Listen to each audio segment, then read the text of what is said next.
जय हिंद दोस्तों। यहाँ पर बहुत ही अच्छी जानकारी आपको मिलने वाली है, तो आप वीडियो को पूरा देखेंगे तो आपको जान लो कि यहाँ पर 100% जानकारी अच्छी मिलेगी।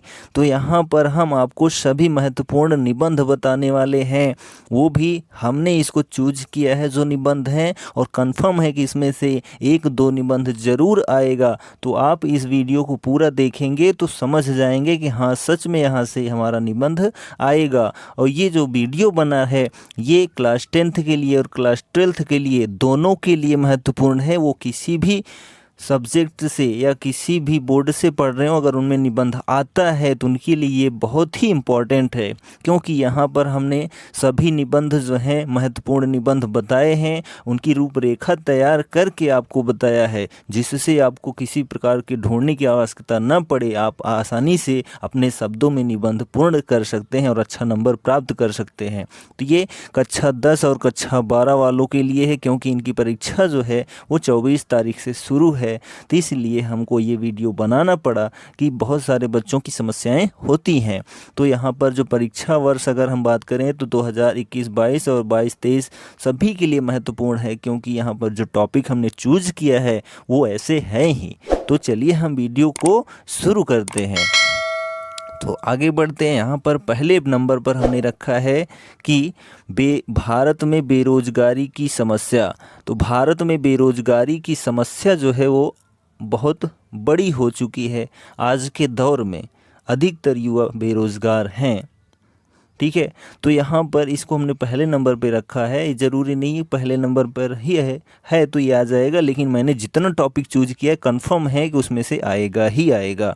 तो यहाँ पर हमने रूपरेखा तैयार की है, क्योंकि रूपरेखा जो होता है इंटर के लिए 2 नंबर देता है और क्लास 10th के लिए तो 1 नंबर कंफर्म होता है, ठीक है। तो इसलिए रूपरेखा आपको ऐसे सीरियल वाइज लिखनी चाहिए, आपको देखने में भी सुंदर लग रहा होगा। तो यहाँ पर रूपरेखा लिखेंगे तो उसके बाद उसमें पॉइंट पहला लिखेंगे प्रस्तावना, और उसके बाद लिखेंगे दूसरा पॉइंट बेरोजगारी का अर्थ, तीसरा पॉइंट लिखेंगे बेरोजगारी के कारण, चौथा पॉइंट लिखेंगे बेरोजगारी एक अभिशाप है, और 5वां पॉइंट लिखेंगे कि बेरोजगारी दूर करने के उपाय क्या हो सकते हैं, और छठा पॉइंट लिखेंगे उपसंहार यानी निष्कर्ष। अगर हम इसमें देखिए हमने कोट्स भी लिखा है कि खुशियों का कल ढूंढना होगा, बेरोजगारी का हल ढूंढना होगा। इसको हम उपसंहार में लिख देते हैं तो ये थोड़ा और अच्छा लगने लगेगा, जिससे हमको अच्छे नंबर प्राप्त हो सकेंगे। तो भारत में बेरोजगारी की समस्या या बढ़ती बेरोजगारी या फिर बहुत सारे टॉपिक बन सकते हैं, उन सब का निष्कर्ष यानी सब के लिए ये आपको रामबाण का इलाज करेगा। तो ये आप तैयार कर लेना, आपको अच्छा नंबर मिल जाएगा, ऐसे आपको लिख देना है। उसके बाद दूसरा हम चलते हैं आगे। तो यहाँ पर जो दूसरे नंबर पर हमारा आता है वो आता है पर्यावरण प्रदूषण। क्या आता है? पर्यावरण प्रदूषण। तो पर्यावरण प्रदूषण देखिए, प्रदूषण तो बढ़ता प्रदूषण, ठीक है, या प्रदूषण एक समस्या निवारण, ऐसे बहुत सारे टॉपिक बन जाएंगे। तो आप टेंशन मत लीजिएगा, वो पर्यावरण प्रदूषण ही रहेगा। अगर प्रदूषण लिखा है बस आपको यही टॉपिक बना देना है। फर्स्ट टाइम आपको लिखना है कि रूपरेखा, और उसके बाद प्रस्तावना पहली हेडिंग रहेगी एज आउटलाइन। जो आप रूपरेखा तैयार करेंगे उसको पहले लिखेंगे पूरा का पूरा, उसके बाद स्टेप वाइज सभी का विवरण देते हुए चले जाएंगे, ठीक है।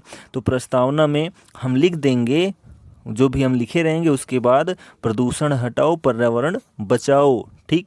उसके बाद जो दूसरा पॉइंट रहेगा प्रदूषण का अर्थ, तीसरा जो पॉइंट रहेगा प्रदूषण के प्रकार, और जो प्रदूषण के प्रकार होते हैं वायु प्रदूषण, जल प्रदूषण, ध्वनि प्रदूषण, मृदा प्रदूषण, ठीक है। इसको हमने वैसे नॉर्मली लिखा है क्योंकि आप जानते रहिए हाँ ये प्रदूषण प्रमुख रूप से होते हैं, इनके बारे में भी आपको लिखना होगा, ठीक है। चौथा इसमें पॉइंट है प्रदूषण के कारण। उसके बाद 5वां पॉइंट है प्रदूषण के दुष्प्रभाव, छठा पॉइंट है प्रदूषण को रोकने के उपाय, और 7वां पॉइंट है उपसंहार, ठीक है। तो ये आप 7 पॉइंट लिखेंगे तो आपको अच्छे नंबर यानी यहाँ पर 2 नंबर मिल जाएगा। इसके बारे में आप लिखेंगे तो आपको 9 नंबर में और 6 नंबर में अच्छे नंबर प्राप्त हो सकते हैं। तो यहाँ पर हम उस उपसंहार में भी लिख सकते हैं क्या, कोट्स लिख सकते हैं। क्या है कोट्स? कि जिम्मेदार नागरिक का कर्तव्य निभाएं, पर्यावरण को प्रदूषण मुक्त बनाएं। तो ये जो है पर्यावरण प्रदूषण का टॉपिक है। तो ये इतने सारे हेडिंग आप डालेंगे, उसके बाद इसके बारे में लिख देंगे, आपको पूर्ण नंबर मिल जाएगा। और ये आशा है कि आ सकता है, ठीक है। जितना बताया गया सब महत्वपूर्ण हमने लिया है। आगे हम बढ़ते हैं नेक्स्ट तीसरा नंबर। तो जो तीसरा नंबर है वो है विज्ञान वरदान या अभिशाप, ठीक है। तो विज्ञान की प्रगति या फिर विज्ञान वरदान या अभिशाप, ठीक है, या विज्ञान के चमत्कार, ऐसे भी बहुत सारे टॉपिक बनते हैं। वो सभी टॉपिक का आंसर यही होगा। हम पहले तैयार करेंगे रूपरेखा, उसके बाद पहला पॉइंट लिखेंगे प्रस्तावना, ठीक है। तो पहला पॉइंट लिखेंगे प्रस्तावना। तो उस प्रस्तावना में हम लिखने के बाद लिख देंगे science is an organised knowledge, यानी कि विज्ञान एक व्यवस्थित ज्ञान है, ठीक है।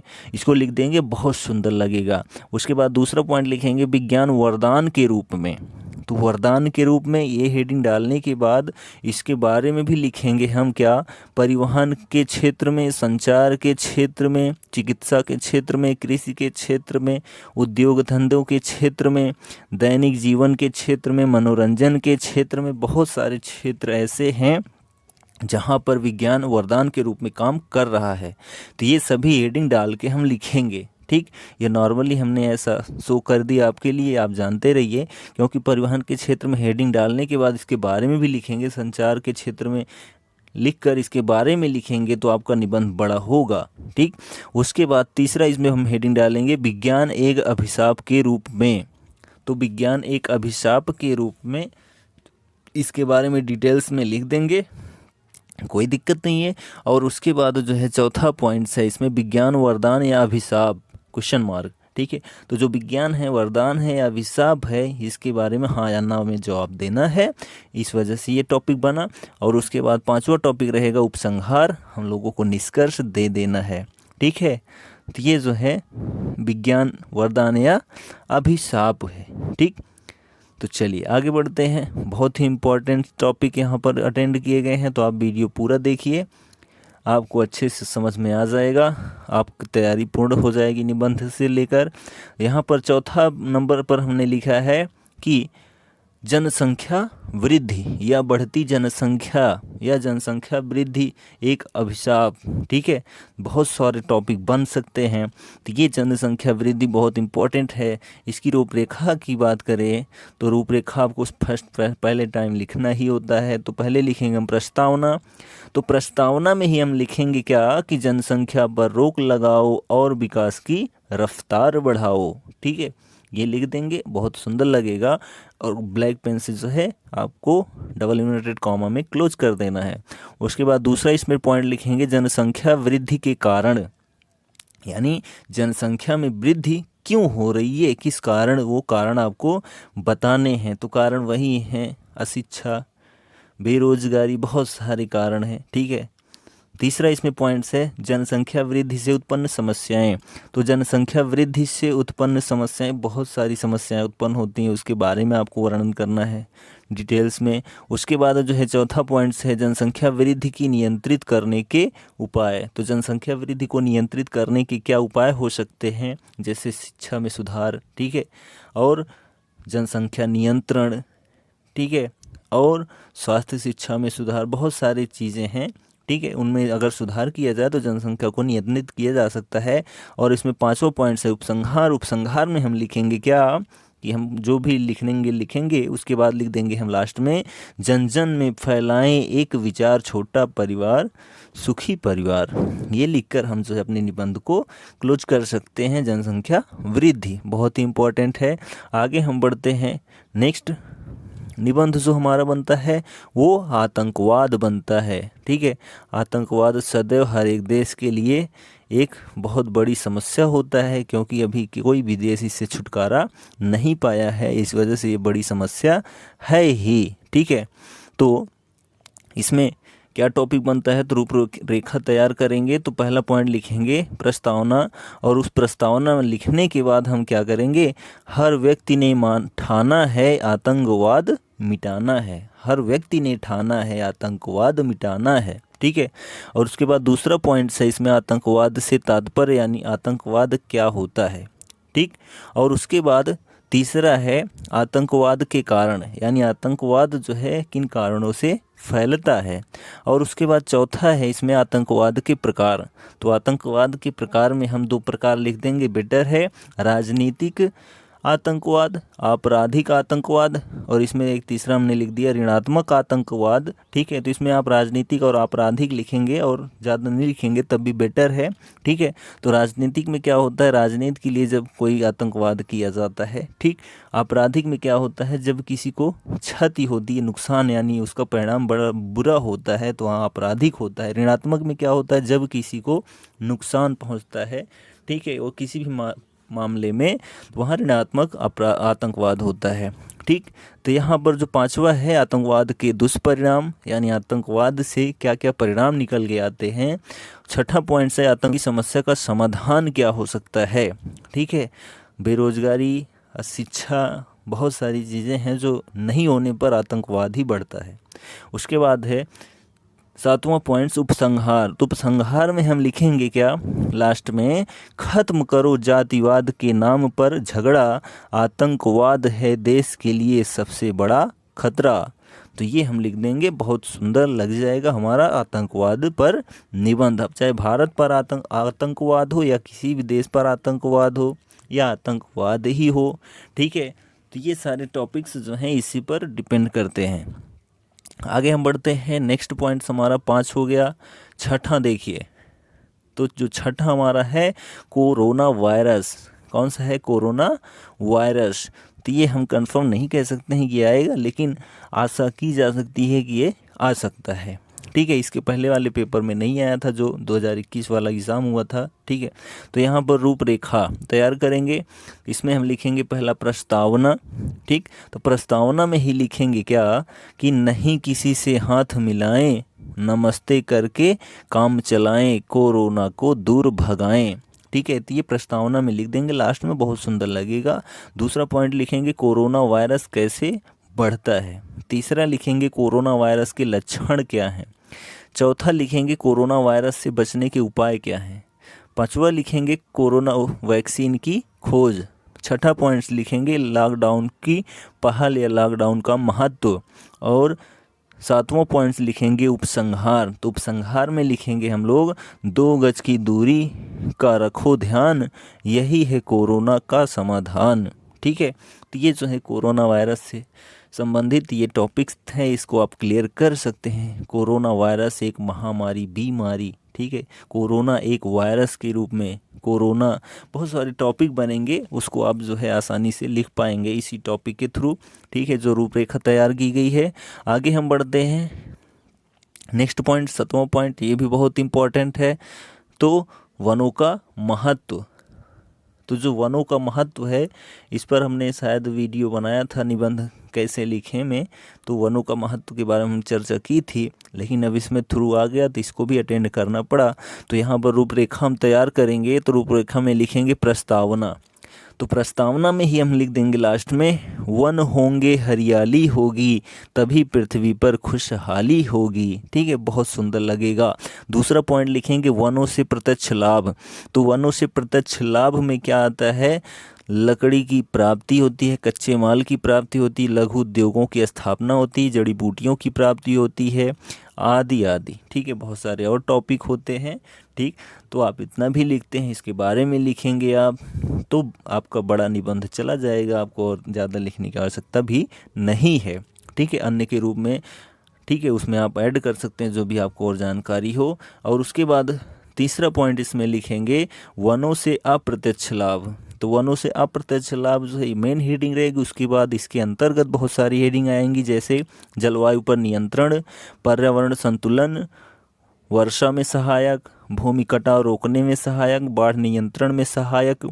ठीक है, तो ये सारी हेडिंग लिखकर इसके बारे में लिख देंगे, हमारा निबंध जो है बहुत अच्छा और लिमिटेड मात्रा में बन जाएगा और हमको अच्छे नंबर प्राप्त हो जाएंगे। लास्ट वाला पॉइंट रहेगा उपसंहार।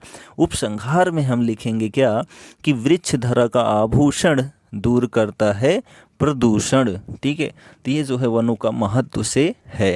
ठीक, चलिए आगे हम बढ़ते हैं। तो ये हमारे 7 निबंध क्लियर हो गए हैं। हम आशा करते हैं आपको भी क्लियर हो गए होंगे। और ये सभी महत्वपूर्ण निबंध हैं। आप चाहे जितना भी वीडियो सर्च कर लीजिए यूट्यूब पर, आपको भी यही मिलेगा, क्योंकि मोस्ट इम्पॉर्टेंट यही टॉपिक बनते ही हैं। ठीक है, तो चलिए लास्ट हमारा टॉपिक बना है योग का महत्व। ठीक है, अब चाहे शिक्षा में योग का महत्व, या फिर योग का महत्व, या फिर स्वास्थ्य शिक्षा, ठीक है, तो इसमें हम जो है सभी टॉपिक्स इस पर ही डिपेंड कर लेते हैं। ठीक, रूपरेखा तैयार करेंगे। रूपरेखा में पहला पॉइंट लिखेंगे भूमिका या फिर प्रस्तावना।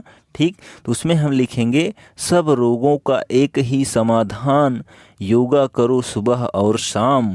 ठीक है, तो ये बन जाएगा क्या, भूमिका का बहुत अच्छा टॉपिक प्रस्तावना का। दूसरा हम पॉइंट लिखेंगे योग के प्रकार। तो योग जो होता है वो लगभग 5 प्रकार का होता है, जैसे हठ योग, ध्यान योग, कर्म योग, भक्ति योग और जो है ज्ञान योग। तो जो ये सभी योग के प्रकार हैं, इसमें हम एक ही मतलब 3 से 4 लाइन में ये सारे ख़त्म हो जाएंगे। जैसे हठ योग जो होता है वो प्राण से संबंधित होता है, ध्यान योग जो होता है वो मन से संबंधित होता है, कर्म योग जो होता है वो क्रिया से संबंधित होता है, भक्ति योग जो होता है वो भावना से संबंधित होता है, और जो ज्ञान योग होता है वो बुद्धि से संबंधित होता है। इतना हम लिखेंगे योग के प्रकार में, बात ख़त्म इसको टॉपिक। उसके बाद तीसरा हम लिखेंगे योग की आवश्यकता और उपयोगिता, यानी जो योग है उसकी आवश्यकता क्यों है और उसकी उपयोगिता क्या है। ठीक है, उसके बारे में लिखेंगे। और उसके बाद जो है लिखेंगे योग के लाभ या फिर योग का महत्व। ठीक है, तो इसके बारे में लिखेंगे। और उसके बाद लास्ट में लिखेंगे हम उपसंहार। तो उपसंहार में जो है हम लिखने के बाद सभी कुछ हम लिख देंगे उसमें, हेल्थ इज वेल्थ, स्वास्थ्य ही धन है। ठीक है, अच्छा स्वास्थ्य रहेगा तो वो धन ही रहेगा ना, क्योंकि हम स्वस्थ रहेंगे तभी तो हम धन कमा पाएंगे। ठीक, और दूसरा उसी में हम लिख देंगे या फिर कहीं और इसको एडजस्ट कर देंगे, a sound mind in a sound body. ठीक है, यानी स्वस्थ शरीर में स्वस्थ मस्तिष्क का निवास होता है या स्वस्थ मस्तिष्क रहता है। A sound mind is a sound body. ठीक है, तो ये योग का महत्व है या स्वास्थ्य शिक्षा है। ठीक है, तो ये पूरा का पूरा हमने 8 टॉपिक आपको तैयार करवाया। और ये जो टॉपिक है मोस्ट इम्पॉर्टेंट है परीक्षा की दृष्टि से, आने वाली परीक्षा के लिए जो हो गई थी उनके लिए भी थे। ठीक है, आने वाले जो नेक्स्ट ईयर में होंगे उनके लिए भी महत्वपूर्ण है, क्योंकि ऐसे ये टॉपिक ही हैं कि ये इम्पॉर्टेंट हैं। जो भी हमने अटेंड किया है इसमें से एक कंफर्म है, 2 भी कंफर्म है। ठीक है, आप टेंशन मत लीजिए, इतना ही तैयार कर लीजिए, आपको ऐसे लिखने में कोई समस्या नहीं होगी। इसलिए हमने रूपरेखा तैयार करके दी जिससे आपको ढूंढना ना पड़े। आप नहीं भी पढ़ें तो आपके पास शब्दों का भंडार है, तो आप आसानी से लिख पाएंगे। तो हमारे चैनल को आप subscribe my YouTube channel RS educational classes.